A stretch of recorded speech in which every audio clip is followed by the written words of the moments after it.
You got a USB A to B cable here. This side is for the board, this side is for your computer. You take that, plug in here to the USB B port. It's basically a printer cable, just your standard printer cable. Plug it into my computer. Click on my site. I'm going to hit Edit Site.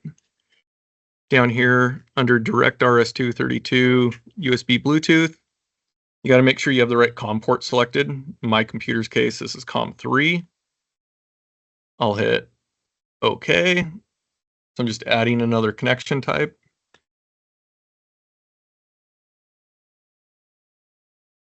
Updated. I'll double click that.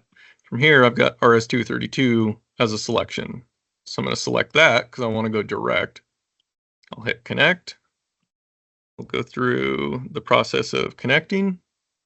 And from here, you're connected just like you would have been over the web, but you're now direct. So you can still come in, go into any of these menus,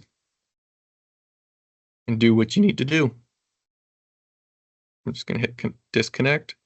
So when you disconnect on a direct connection, a lot of times it will end you at this page. From here, just hit the red disconnect, and you're disconnected from the panel. That's how you would direct connect to the panel. So this portion will also be for a direct connect. If you are unsure what your COM port is for your computer, you can find it once you've plugged into the board. I'll come down here to my search and I'm going to type in Device Manager.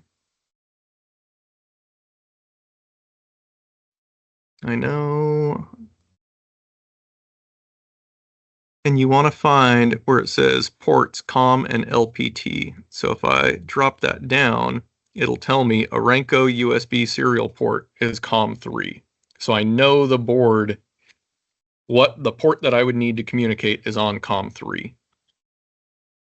If you do not have, like if you have a bunch of other devices plugged into your computer at this time, this is the only one I have, but you may come up with other COM ports. You might have more than just one to select from. You want to make sure you are selected through the right COM port or it will not connect to the panel.